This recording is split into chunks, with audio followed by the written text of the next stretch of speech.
Now, the US Secretary of State, Marco Rubio, has arrived in Brussels for a meeting of NATO foreign ministers. Member states are seeking reassurance about Washington's commitment to the alliance in the face of President Trump's demands that Europe takes more responsibility for its own defence.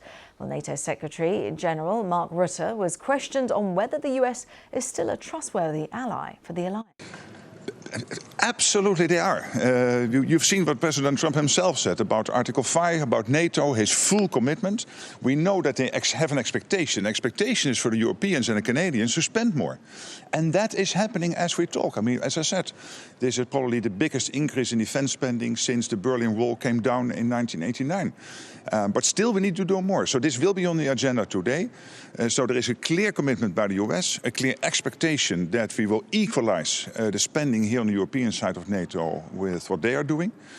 Because of the Russian threat, because of the build-up in China, look what they are doing with their nuclear arms, and of course Iran and North Korea.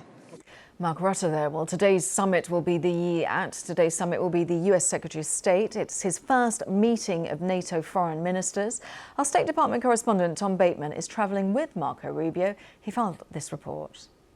Well, as foreign ministers gather from the 32 countries of the NATO alliance, this will be the day after Donald Trump's tariff announcement. And of course, while the economy is not part of the formal discussions here, it will of course be, I think, a topic of acute concern on the margins here, as these 32 foreign ministers have the opportunity to see each other and of course to speak to the US Secretary of State, Marco Rubio.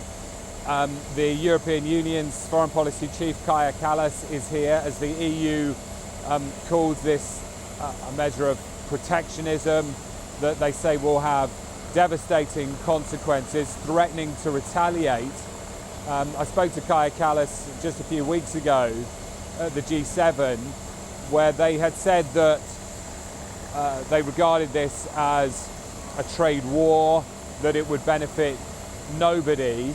And of course now, within hours really of Donald Trump's announcements, all of these countries coming together here. And as I say, this of course will be something that on the fringes of this event is going to be discussed.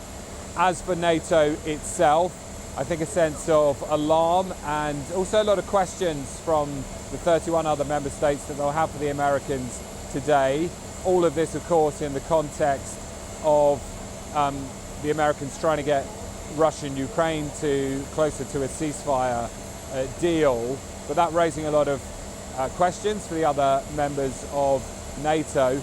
Concern, of course, about America's commitment to the alliance itself, and I think all of those will be put to Mr. Rubio. What the Americans want here is NATO members to up their spending, in some cases to double it on defense spending. The Americans are going to be pressing that hard here, but also my sense is that they will come, Mr. Rubio arrives here with a message of reassurance for their NATO allies and NATO partners about the US's long-term commitment to this alliance.